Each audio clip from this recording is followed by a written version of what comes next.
Ola hei, Lalmuana muan eng thaya khan. Drums cover lo nei ve reng maya. A drum sero hemi kan acoustic drum set tang ni lovin phone kan drum sangka ani thunga. Eng poni se a video chu inen tiang o. Ole hei drums cover karon nei le dona nuam kati verio maya aron dile chin don ni tuna karon cover tu rahi atira tang tak zai record ni lova alak lo tang record ni ya Fa buai tla ga o tira tanga record lo alak lo tangin. mithilu men zan zai moi ti kha ni a khoi khuang e khoi veng e ti ka thelova asia chuanin comment lama lo sei ula comment lama kanin pin don nia alam minga hi ka buai Comment chu kan check lok o. Ngar chip khwa serial din chana upload ka ani chuan aron tia. Tin ala cover tur hi boinaram thalera hian ka boinaram thalera hian ti lengkhom la kha ani ngat bokani chu boinaram thalera hian ti ani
drummer zonga chuanin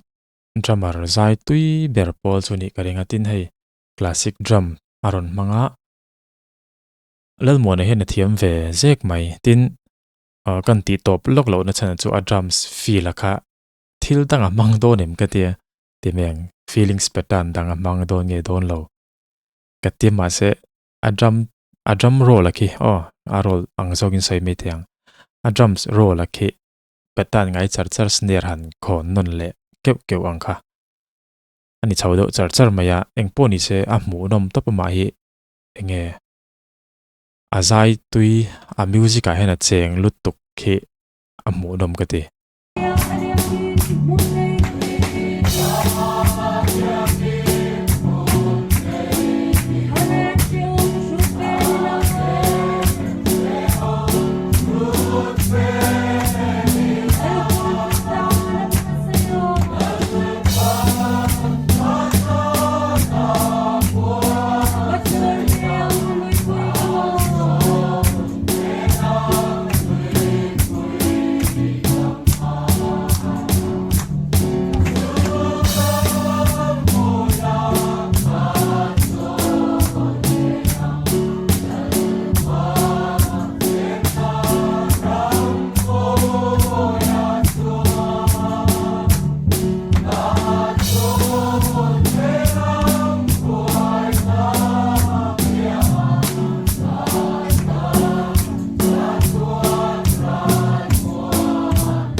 a drums roll ki tira tangin tun tling hen lang ai chara ma se kan ti dei tiang ma se a hla cover khi leng khom la nia 1212 bitina kal phei chara drum patan har ani mi lawani drum patan har ani mi lawatin a roll dana po khi simple khop maya ma se ka ti du zo ka chu lalmuana atang hen zir chua tur kan nei tlatin ka ria lalmuana hian hemi aya la technical mo drum patan po tle ma boi thak de ulek ang hiron ti se a potential khin a pha kherlo mai theya tin e drum roll sapo kini se khimi khiti ang lo khianin lo roll ta se a boi pha mai the playing hi chu hei musician kan ni chuan zai thin kan lo ni po in kan potential kan hriat enge ka theina enge ka thiam chin enge ka theina hi eng chin nge ni ti hi kan hriat chen angai khop min ka hria kan theina ba ka vati ram ka tum hianin mual phona a thlen thin zai sang thei mo in titlatin ki sang taka aron zai chuan a zai tiela alo viral pha thin mo emo aki tu ra hriat lo chuan enge a zai thei limit a hriat lo chuan a mual pho thin chu ting che chuanin drummer pon nenga minan ti alom ti wanga lo ti ve ngo taka kan thei nei na tlin chuan si lo chuan omziom chuang lo guitar keyboard bass eng ki mani vek ti chuan lalmuana ero khi chu ka fak na deuh thunga chu a thei tok tur te khi a hre chiang reuh ka te khi lengkhom laron tum tlek maya 1212 drum roll ni se snare han khon non le zeu kha ani maya abaki ti tum lo reng chumi awang chuanin han khak sual em anei lova music thiam vak lo le sheril vak lo tan chuan awahan thiam ve ti thei tur kha ani ve tlat ani chu enge chan kan ti chuan a potential ki a hre chiang riawani chu zir chhuat tu kan nei ka hriat chhuat karon soilo kani chu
top lama khan ron khak swal zo ti lo kha chu ti swal em manei lova tin hei mithi in tlai varna omanga ka hanin suang to china khain rim china Lalmuana hian ti hian kil khata hianin a phone mangte hianin drum silo vua se kimi facial expression zong zong nen khianin tui mang kheng hianin la hi han hruai ta se zaya ti nom viewin kharing musician te an tui na na hi chuan zai hi a tui thina musician te mu tan chen hian zai hi tui thina ni khoi muna po hian mo ole Lalmuana drums cover lo thiam khop mai kan video en chin khi kan judge na turani meisia athiam thlot ani ti mai teng o la dangaron cover le ni chuan kan lo react le tura ngai la ma lo son to em ti te po hre ta cha kom khop mai ti zong kha tu tum video chu ni pot te se